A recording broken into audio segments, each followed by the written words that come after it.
What's going on, everyone? It's Cam here, Senior National Training Manager at Elemental LED. This is our next quarterly virtual specifier training, Q2 2025. I do apologize that we had to reschedule it. This is a really fun topic for us. This is on light quality, specifically talking about CRI and TM30. This is probably going to be part one of maybe a three-part series. The next one, we're going to talk about standard deviation McAdams ellipse and how that's different from binning LEDs. But I want to get into it. Before we start, though, I want to preface this. The reason why we are creating this, and we're even going to be creating another Why It Matters video on TM30, is just recently there's been multiple articles from big people in the industry about how CRI is not only outdated, we've always known that, but that possibly the IAS is predicting that they're going to try to get rid of CRI as a standard and exclusively go to the TM30, also expand the TM30 even more in the next about year and a half. And so Inside Lighting had a major article on this. One of my favorite lighting designers in the country, David Warfel, he has an amazing blog called Language of Light. He just released a pretty amazing blog on the differences between CRI and TM30. So that's why we wanted to kind of talk about this and how even if you're not a specifier, you're not a lighting designer, you're just a distributor, a contractor, a lighting rep, that you can utilize the LM79 report and the TM30 metrics to be able to recommend products in these various applications that you're working on. So we'll switch over to the slides here. Let's get into it. I do apologize, this might be a little bit text heavy. This is one of the first trainings we've done that is this extensive on this. So again, I wanted to keep a lot of the text up there so you could read along. But really, in the end run, the idea of this is that we're gonna be understanding quality of light and why lighting matters, specifically quality lighting. And so here's the learning objectives. Why quality lighting matters. We're gonna get a little bit into the historical evolution of color rendering metrics, okay, and CRI as well as TM30 and why it changed.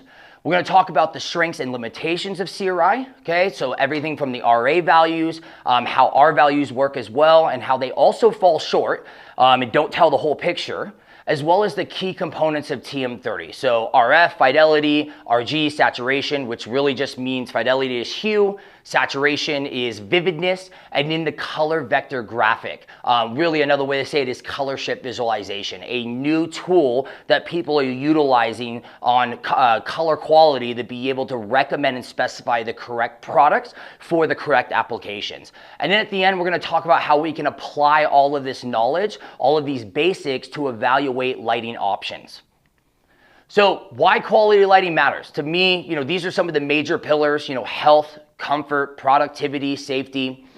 But really, in the end run, there's a saying that I've always remembered from one of my first bosses I ever had in the lighting industry about 14 years ago, where she always used to say, you don't know what good lighting is until you've seen bad lighting, and you don't know what bad lighting is until you've seen good lighting. So to me, that is so pertinent right now, where most people, lighting is an after effect. They don't even notice lighting most of the time. It's one of the last things on a job. Everything else goes over budget, and to them, they just, lighting's lighting, tape lights, down lights are down lights, not realizing until they've actually seen good lighting and to compare that to bad lighting, they don't know the difference. And so that's something that I really stress in my trainings, is that you have to show them both pictures.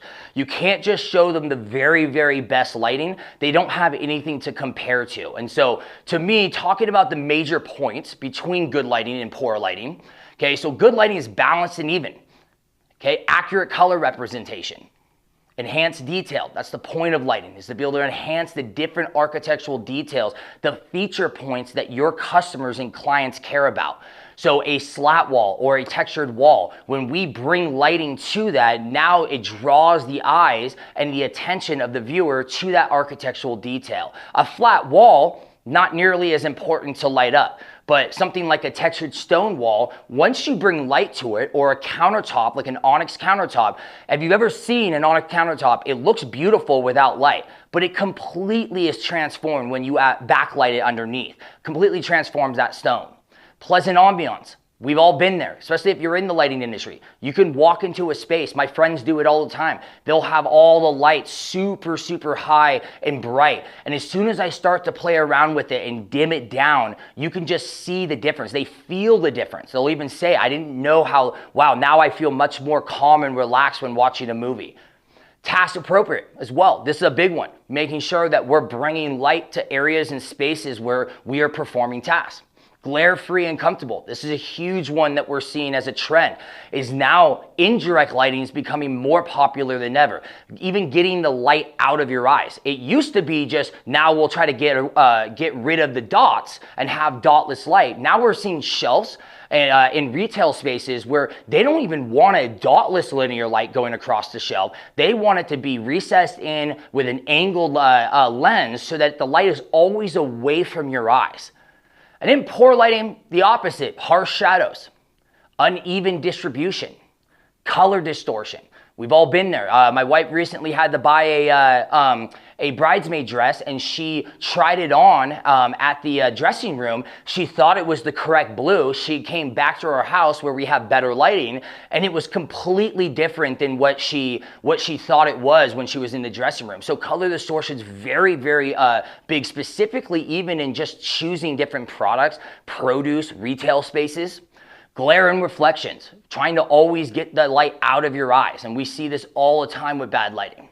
Insufficient light, that's another one. We want to be able to have the ability to dim it down and have less lighting in a space, which is the point of layered lighting, being able to walk into a space and not have everything on, everything off, not everything dimmed down, but being able to have multiple areas of that space where you have control over it to create different types of moods within one single space.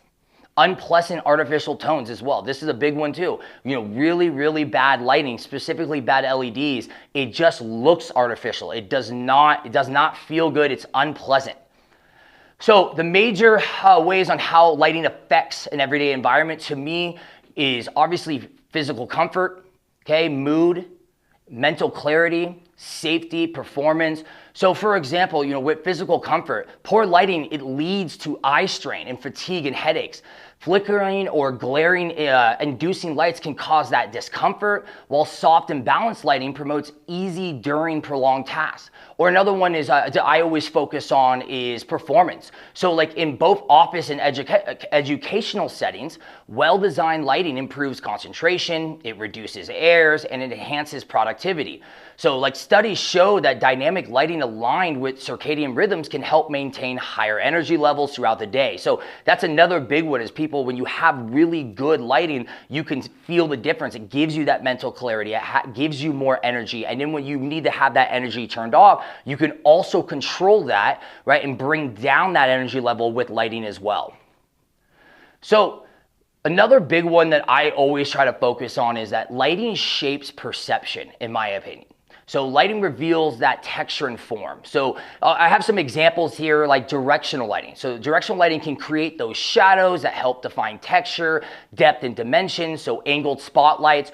A lot of really unique lighting designers, instead of having just wide beam downlights throughout a space, a lot of times they'll try to utilize directional lighting to create these really cool shadow effects, as you can kind of see on the right with the pictures. Another one is optical lighting. That's a big one that we can utilize to shape perception, to reveal those textures and form. So grazing or wall washing, or even different types of beam spreads within directional lighting.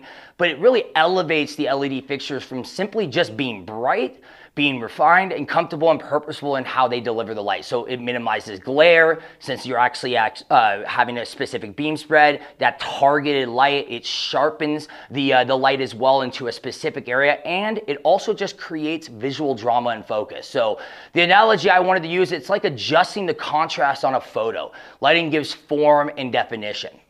So another example I thought was interesting is in a gallery, a sculpture lit from the side appears dynamic in 3D. Under flat though overhead lighting, it may look dull and lifeless. So a couple other things here. So lighting affects color perception as well. So this is where we're going to focus on the most of this training throughout with TM30 and CRI. but all color is really perceived through reflected light. So in the light source, when the light source distorts the reflection, like low CRI or RF, you don't really see the true color. So we'll talk about this later, but a key metric is R9 values. So having low R9 values makes reds and therefore skin tones and food appear dull or grayish. We'll talk a lot about this. R9 is one of the most key factors of CRI, and why CRI is still relevant in some ways is due to that extended CRI rating, so R9 through R14, specifically R9, which is deep or saturated red, or R12, which is deep saturated blue. So another good example of this is, like art, makeup, food, and skin tones can appear washed out, unnatural, or overly saturated under poor lighting. Or like a shirt might look navy under one light and then purplish under another.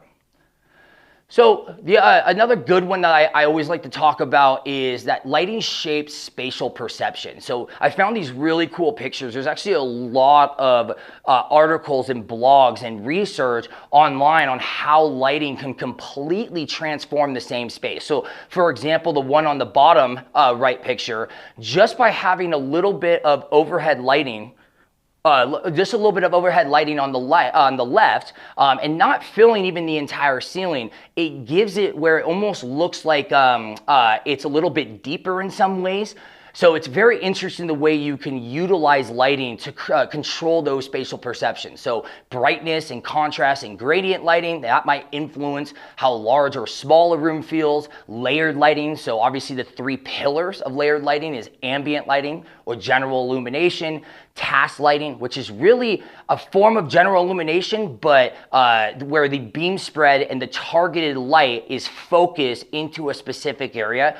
Or where our company plays a lot is accent lighting. Accent lighting is really to just draw the eyes to an architectural detail or a focal point or a feature point. It is to border or graze or wall wash or backlight a specific architectural detail. It has no other use besides that, but it's one of the most fun ways to utilize lighting design, in my opinion, is accent lighting. And these all add depth and structure to a space. So another one is poor lighting flattens everything. That's a big one. You can just feel it sometimes when you come into a room. Versus good lighting, it can create visual hierarchy, guiding that eye and shaping the flow. So a design example I always use is a well-lit entryway feels spacious and welcoming. The same space with overhead only lighting can feel narrow and uninviting. Or another one is how lighting designers will use in art museums where they don't have a lot of the money and art in the hallways, and they just want you to go through the hallway into the next space. They will have something at the very end of the hallway, a sculpture or some artwork that they actually purposely overlight so your eyes draw to it and it pulls you through that hallway. That's just one way to utilize accent lighting to kind of pull the eyes and visual and also movement towards a space that you don't really want them hanging out in.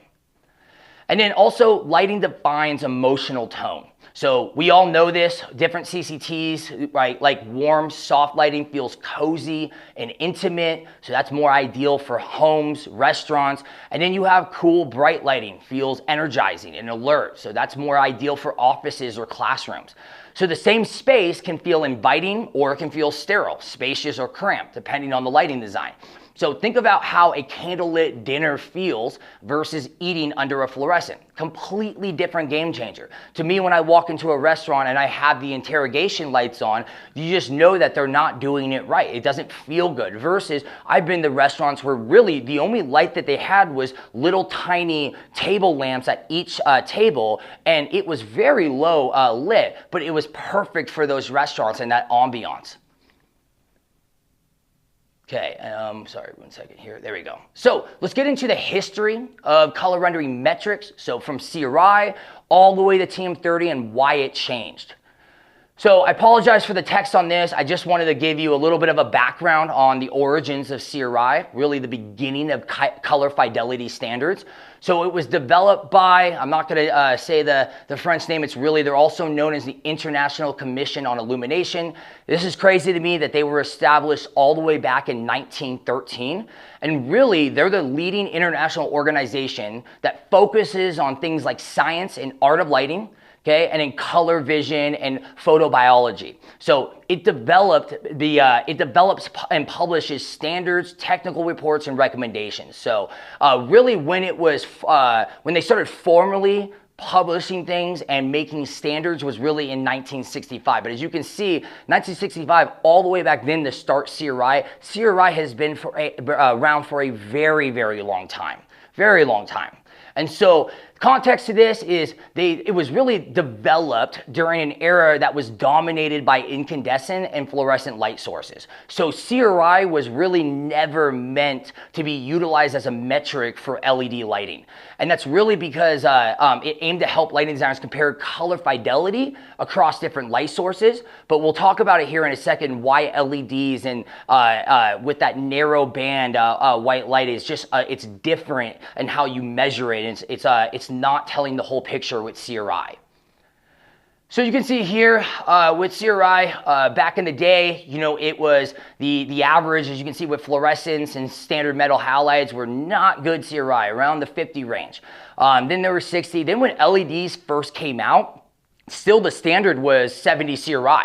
Then it became 80 CRI. Now, if you notice, almost every single lighting fixture out there that's LED is 90 CRI, unless you maybe are doing industrial or warehouse types of applications where they can utilize 80 CRI.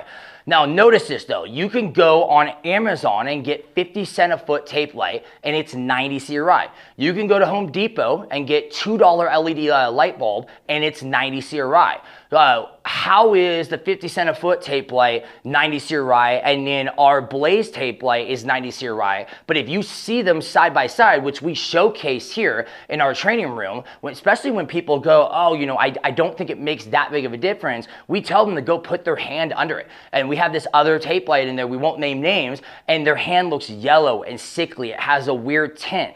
Versus you put it underneath Blaze and it pulls out the red in your skin. It makes you look like how you're supposed to look under light. So you can see this is why CRI is a little bit outdated in how they do the measurements, and why now people are really hiding behind CRI, and why the IES is thinking about getting away from CRI to allow manufacturers like us at Elemental LED, Diode LED, Lucetta to that care about light quality. We've been already testing to this for years. So we need to be able to showcase how we differentiate from that 50 cent a foot tape light. And so to us, this is a very good thing that's happening, that they're trying to move towards just utilizing the TM30 method. And then, so really the method, right, it measures color fidelity, but only using 8 pastel color samples. Okay, so that was the problem, pastels. And then later expanded it to 14. So that was the R9 through R14. Okay, and I'll explain here in a little bit, but I'll give you a sneak peek on this. This is something that a lot of people don't know. R9 through R14 is not part of the overall average. If something says 90 CRI, they can still have a 25 R9, which is the most important color to get right on the CRI measurement. And so even though it says 90 CRI, the way they actually showcase on red is not good. It doesn't look good. So they're really comparing the appearance under a test source versus a reference illuminant, right, at the same CCT. So really the goal of CRI in the beginning was to try to mimic the sun. Okay, the sun is the perfect light source that we have. Okay, that's really the test source, but there again, that's a problem in a lot of ways because the sun is different CCTs throughout the day. It showcases differently on colors, like maybe meadows that have a lot of yellow and brown versus greens and with trees like that. It's completely different. So RA, when you hear me say this, that just means general CRI. Okay, and that became the de facto industry standard. Can you click over?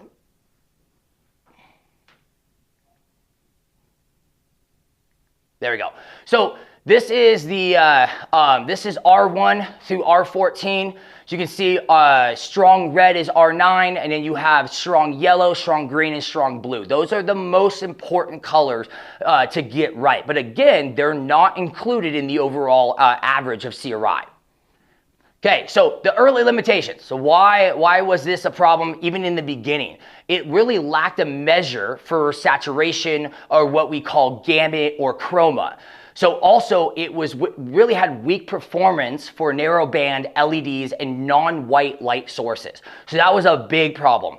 And then also often favored light sources with high fidelity but poor color quality perception. So for example, that would mean that, yeah, it kind of favored lights that when you shine it on a red, it did look red. It wasn't shifting it to yellow or pink or orange. Okay, it wasn't having a hue shift. So that's good. We need that measurement. But it was not talking about things like saturation. And saturation is what makes things pop. It's what makes things look vivid. It's what you want. You don't want something to look dull. You don't want to gray it out as well. So as you can see here on the right, in photography, we've been doing this for years. In photography, they really have two of their three standards is utilized in CRI and the TM30 method. So hue and saturation, as well as value. And value is really just the lightness. And in some ways, the TM30 indirectly measures value, but it mostly focuses on hue and saturation, which is a teeter-totter. So keep that in mind as well. There's always a give and take in life. So if you want to have really high saturation, where it's super oversaturated, like in a retail space, where you have maybe Louis Vuitton has a $50,000 purse, they want it to pop. They might go to 120 saturation, but keep in mind that the fidelity is going to start to go down. It's a teeter-totter, okay? And so now you might have a little bit of a shift in color.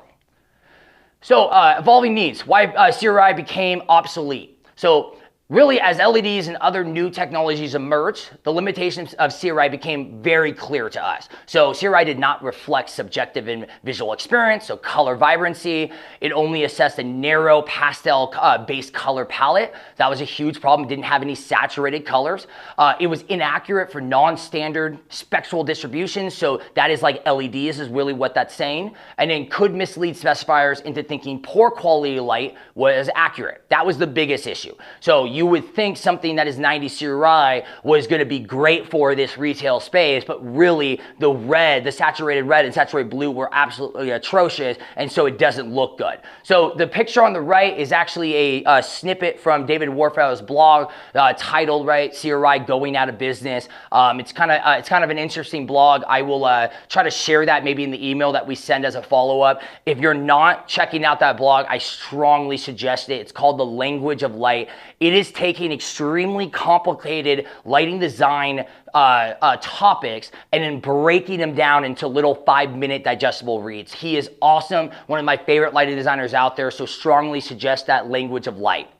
So then what happened is the birth of TM30. So this was big. The industry really needed to respond, and the IES, or the Illuminating Engineering Society, I was on the board in San Diego. They do a lot of stuff for networking and getting people together. They do a lot of educational stuff, but really the national level, they are focusing on lobbying for new laws and standards for lighting across the country. And what was fascinating to me is I did not know this, but they were established all the way back in 1906, which is crazy to me. So really, they're the North America's leading authority on lighting standards, education, and research.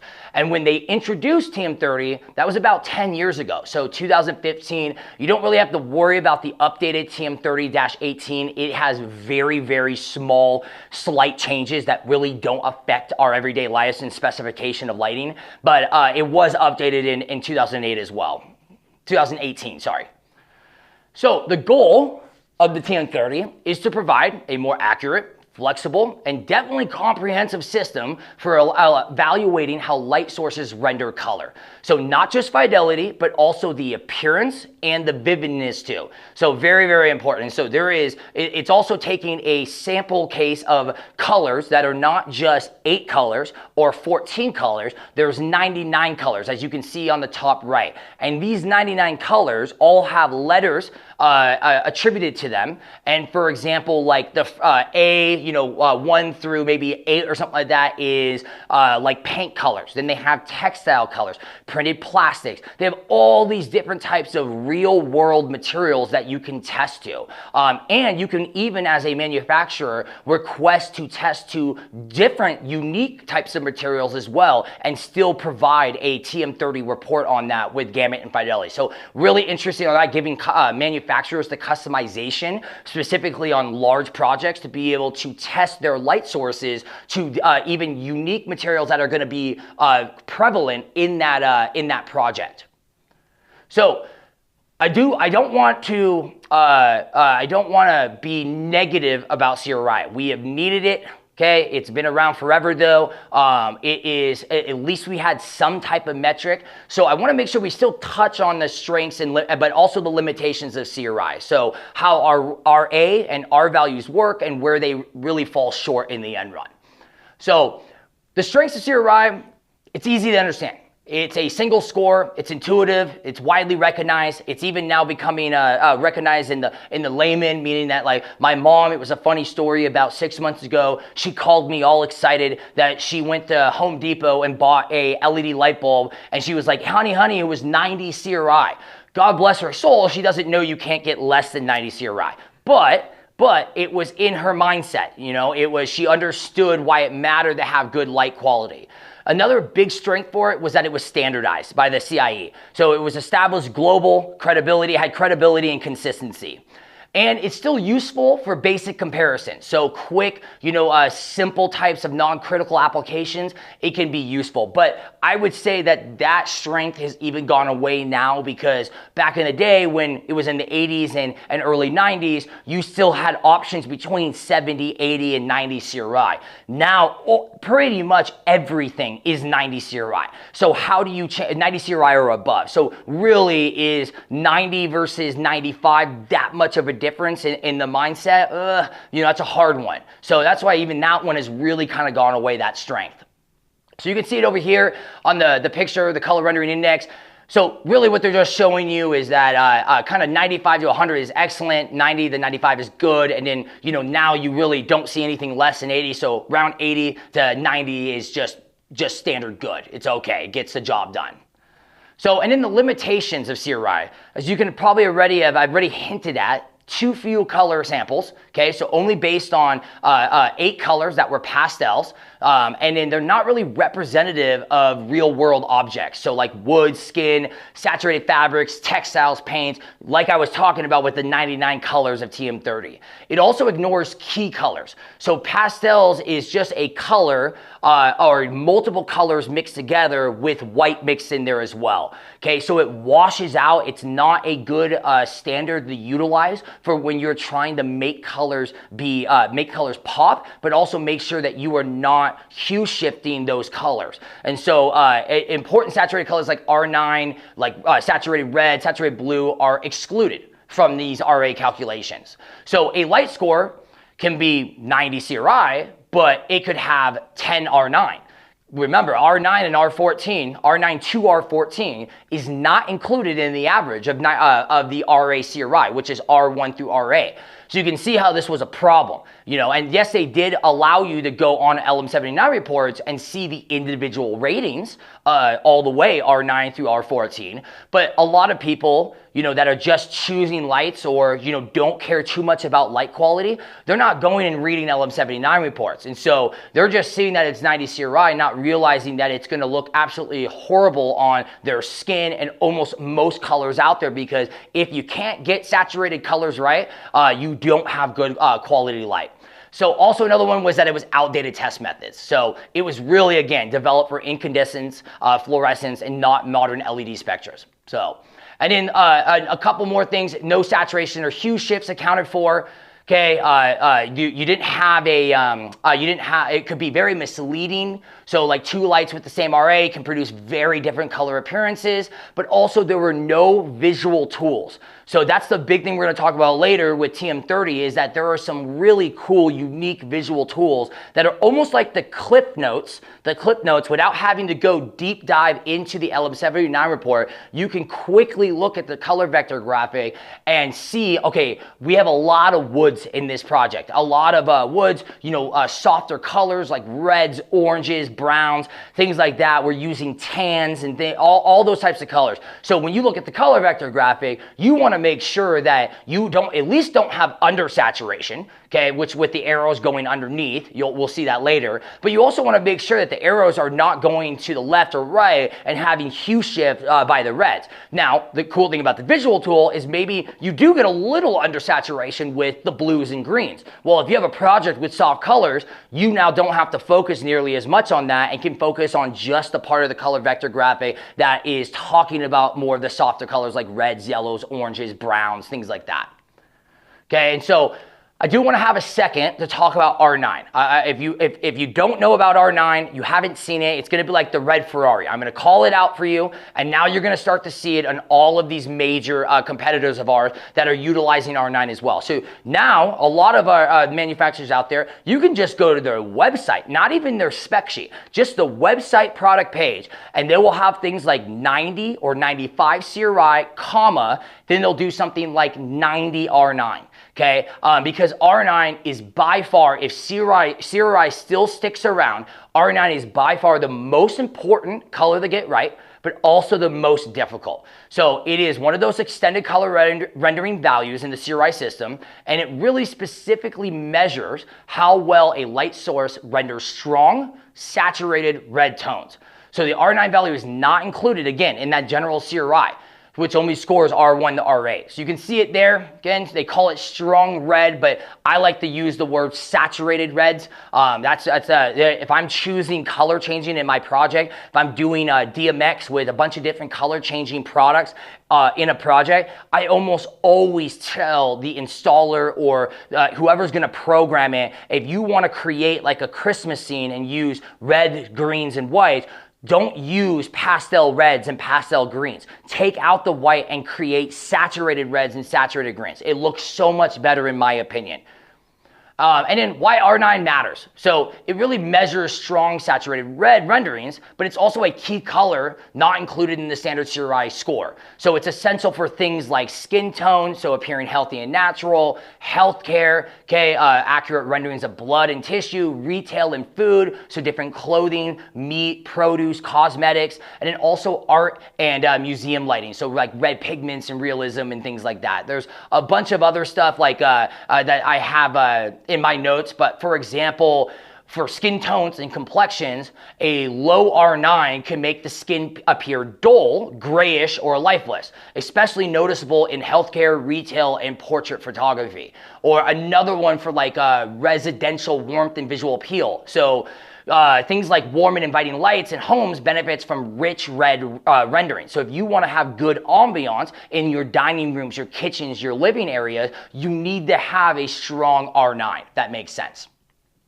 Okay, and then last little section that we already really talked about it, so I'll go through this really quick. But again, this is something that not a lot of people understand. They think that R1 through R14 or 15, depending on what CRI metric, they think that it is the average of all of those. It is not. It is the average of R1 through R8. So keep that in mind when consulting customers or clients and them understanding that don't just opt out for the cheaper light that's still 90 CRI. We need to focus on those 7 supplemental samples as references. Awesome. Okay, and you can see here, this is just like a little quick overview of the entire CRI, including the extended CRI values, as well as the earth colors. Okay, and then I wanted to give you one example. I know it's a lot of text here, but this is just a fun example, a little mathematical equation here. So let's say a light source renders in pastel colors with the following scores. So you have that all the way through R8, and so you have an average of 90.1 CRI. Okay, but the R9 equals only 10, or the R13, which is skin tone, equals only 55. So as you can see, that's a huge problem. But they wouldn't notice that unless someone like you who is specifying lighting or cares about quality of light is able to showcase that by, bringing that out and being able to speak intelligently on the importance of those extended CRI values, specifically R9. So, and then the key components of TM30. So really in the end run, this is what I'm going to focus on today is RF or fidelity, RG or saturation, and then CVG, which is the color vector graphic or color shift visualization. So a visual tool to utilize in specifying light. Keep in mind, remember, fidelity and gamut, you don't have to use those words. Like really fidelity is just the shifting of colors. You don't want a red pepper and an orange pepper to both look like orange. You want them to look different, to have red and be orange as well. You also don't want something to look like it's dull. So I always use the analogy with saturation. Imagine if there's two TVs, you can do this with your customers, and both TVs have a red apple. And technically, they're both rendering it 90 CRI. But the left TV is 720p, so an old school TV, or the right is a brand new OLED 8K TV. What would you want? You would obviously want the 8K TV. So that's what saturation gives you. So these are the key innovations of TM30. So you can see here, with verses 8 to 14, you have 99 color evaluation samples. So CRI only measured fidelity. TM30 not just measures fidelity, but also fidelity or hue shift, okay, as well as saturation. And then CRI had nothing to do with saturation, did no metrics on it. TM30 has a lot to do with saturation. And also there was no visual tools on how they got to that 90 CRI versus TM30. You have very easy visual tools that are almost like clip notes. So LED compatibility, it just was not meant for CRI versus TM30 was designed around LED lighting. So in the end run, fidelity, okay, RF, which equals hue. All I really want you to remember on this is how accurately are colors rendered. That is what fidelity is. Okay, so similar to CRI or RA, but it's much more comprehensive and modern. It's based on those 99 real-world color evaluation samples versus the 8 pastels. So fidelity, keep in mind, you cannot go over 100. Okay, so 100 is still the top that you can get with fidelity. Okay, now remember with saturation, gamut, you can go over 100. You don't really want to go more than 120, but you can go up to 120, even higher if you wanted to. But it's a teeter-totter. So if you go up to 120, you start to reduce that fidelity. Now, it just depends, though. We're going to talk about it later with the new design IES article that they released on how you can choose the right product for the right type of application. Sometimes it matters. You want to have high saturation, and you don't care nearly as much about having a little bit of a hue shift. It just depends. So, and then really the typical guidance I would say is that you always want to be, definitely above 80 fidelity. Now, believe it or not, this is still not the case across most of the manufacturers out there, specifically our competitors in tape light. If you've ever looked at our LM79 reports, we have a saying called impress with the spec. It's pretty easy. You don't even have to be able to speak about it intelligently. If you send a lighting designer who knows how to read an LM79 report, a example of our Valent X, it is off the charts compared to most tape light and even most light engines out there. So we are almost always extremely high in the 90s for both fidelity with almost no saturation dullness whatsoever. Either 100% good saturation or even sometimes a little bit higher. So these are just some of the kind of more typical guidance that you want with fidelity. And then gamut, saturation is really how vivid or muted do you want your colors to appear. Okay, so 100 means colors are equally saturated compared to the reference, okay? So if you're greater than 100, you have more vividness and it's an increased saturation. If you're less than 100, it's a little bit more duller or desaturated. So 100 equals a perfect color match. But again, you can go up. You can make things like, for example, Sora. They are a light bulb, LED light bulb, MR16 company. They do other light bulbs, but they really were the founders and the technology about like violet light within LEDs in the color spectrum.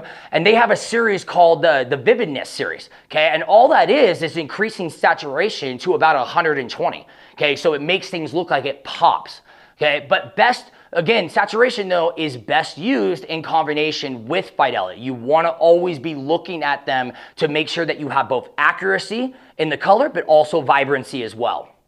Okay, so you can see it here on the color vector graphic. We'll talk about this in just a second, but on the left you have obviously the black line is the black circle is the actual perfect saturation and fidelity, and so you really want to try to get close to tracing that with the red circle. But then if you notice on the middle picture here, so if I was looking at this as a specifier of lighting, I would realize that, okay, hang on a second, there's no hue shift. So notice on the right side of the circle in the middle picture, the arrow is not going up or down. So there's not much hue shift with the reds and violets and orange and yellows and things like that, but you are getting a little bit of desaturation. It's going below.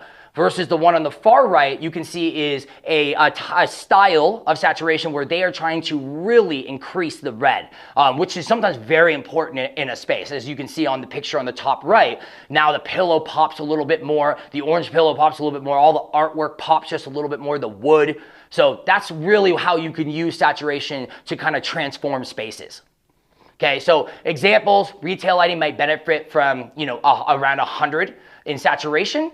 Okay, but a restoration or medical lighting prefers maybe something, I would say retail is usually more than 100 is what they're looking for, 110, 115, versus, art restoration or medical lighting, they prefer to be right around that just accurate saturation if possible for neutral fidelity, okay? And then color vector graphic, before we talk about applying, I just want to get through this really quick. This is a visual tool like the clip notes on how to read the saturation in Gamut. Now notice there's quadrants. There's about 16 quadrants.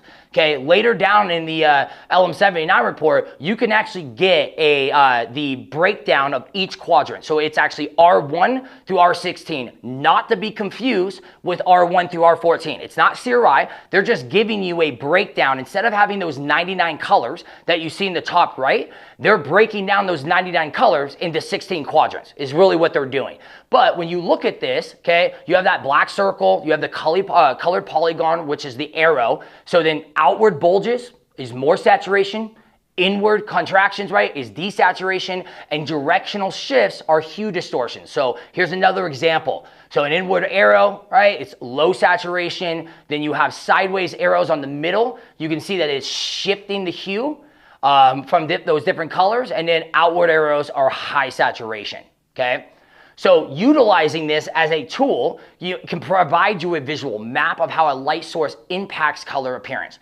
So especially useful for spotting things like hue shifts. Okay, that's a big one. I can quickly look at a color vector graphic and know like, okay, the reds are definitely going to be shifting. You can see it there on the picture on the right, the color space coordinates. So notice how they have on the left an example of where the red is versus where it's shifted, and see how that can affect the color. So you have the hue shift with the orange now looking like a lemon, but then on the other one you have the tomato, which is actually a good saturation shift. It's pushing it out. Now it makes that tomato look like it pops. Okay, so you can see this is very important also on things like certain color families like reds, greens, and blues. You want to know if they shift or if they're undersaturating. So really unique tool. Okay, that's just a closer up picture. Okay, so this is the hue angle bin, really what they're showing. Okay, and in the end run, summarizing TM30, okay, you don't want low CRI. You do want high CRI, but notice with high CRI, as including RF and RG, look at the grapefruit, look at the orange, it pops. So we want to live somewhere in the middle around natural color, or a little bit more vivid or higher saturation, the apple on the far right, okay? So again, this is really the impact of what TM30 brings to the equation versus CRI. So moving on to the last section, so I try not to go too far over. I want to just, last section is about applying TM30 to evaluate lighting options, okay? So using these metrics to guide better product selection. There is a fascinating article by IES that I'm going to showcase. It's a new strategy in designing projects utilizing the TM30 broken down into 3 categories: preference, vividness, and fidelity. And then they have levels, P1, P2, P3, V1, V2, V3, and then F1, F2, F3. But before that, you have to still learn how to read an LM79 report. So these were published by the IES. Okay, you can see here there is an approved method for different types of photometrics and measurements. You know, a manufacturer does not have to provide LM79 reports, but if they want to play in the specification game, they need to be able to at least have them even on request. With us here at Diode LED and Lucetta and Elemental LED, we always have our IES files and our LM79 reports on the actual website, so you don't have to request them. We're not hiding. We have the specs to prove that we have quality lighting. But really, the LM79 report is they're trying to provide some type of standardized methods for measuring the performance of LED lighting products. So really what it is and what it's doing, okay, is it's measuring luminous flux, okay, so the total lumen output in lumens, luminous efficacy, so how good it is per lumens per watt. So for example, we always talk about this, our product has some of the highest efficacy in the game for tape light. That's why you can get a tape light from a competitor that's 4.3 watts, ours might be 3.3 watts, but we are either the same amount of lumen output or even higher because of our efficacy, okay. It talks about input power and current, and then also the color characteristics like CCT, chromaticity, which is really just saturation, CRI, and then the various other TM30 metrics. Okay, and then also the spectral power distribution, which really just don't gonna go too much into that, but it's really just the essential equation to be able to get these metrics within a testing sphere. Okay, so this is where we focused on the day. We'll talk about some other stuff in the future. But I know I'm about to be over time. Give me like 5 more minutes tops. But I do want to talk about this last little section that I found an incredible article on this that really breaks it down in a very simplified way. Okay, so how can we apply these insights to real world lighting design? Okay, so how can we, using these metrics to guide better product selection? Really, we're going to talk about this preference, vividness, and fidelity targets. So TM30 really provides that multi-dimensional view, right? It helps you match lighting performance to project goals. But how do you have a standard still? Like, you know, where is not enough fidelity, kind of where that's the line where you go, okay, that's not enough good fidelity to use in this specific application. How do we figure that out? Well, the IES has come up with this new style. And so if you see here, notice on the Fidelity Index on the right, that's just showing the overall metrics, okay, as plotted on a graph. And then I'm going to show you really quickly here. This graph on the left for preference, vividness, and fidelity, okay, is almost like a recommendation for each type of application. And so really what it's doing is it's talking about both fidelity and gamut as a whole. So as you can see, for example, preference P1, they're telling you that you should at least have your fidelity higher than 78. You should at least have it higher than 95. And then that last measurement right there is talking about both the number ones in the top right and the top left. So it's talking about the red hue angle bin, okay, or the chroma hue angle bin. And this is very important. So really what they're telling you is all they really care about is making sure that you have accurate reds when you are recommending a P1 preference for an application. This will make more sense in just a second.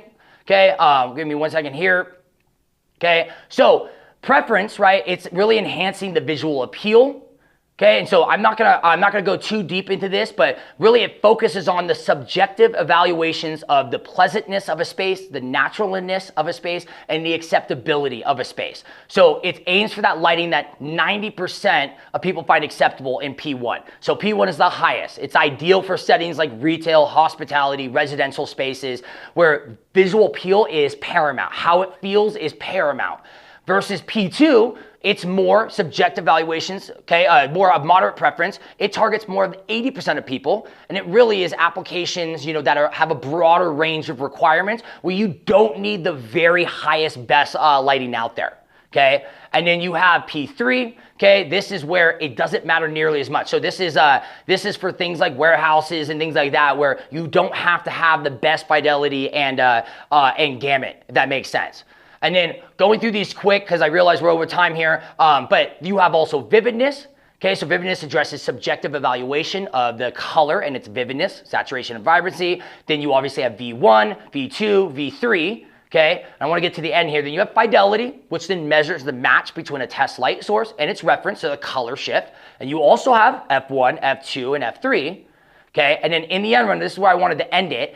Then you can take these ratings and combine them together. So when you use this, you can use it when a goal is for visual comfort, warmth, and human appeal. So things like P1, P2, P3, you can have different things like use cases for residential, hospitality, things like that. And so I'm gonna show you here for a couple other examples. So vividness rating here, you have these different use cases, and it's really cool article that goes in to these different use cases. So for example, if you have an educational space, I'll end it here, like a boutique retail, they're telling you that with a boutique retail, you should have a P1, a V1, and an F2. Then you can go and get those measurements on what the fidelity should be this or greater, the gamut should be this or greater, the red hue angle bin should be this percentage higher or this percentage lower in saturation, and then you can make a recommendation off of products that match that performance level. So that's why it's a really unique way to apply TM30, because TM30 can be overwhelming.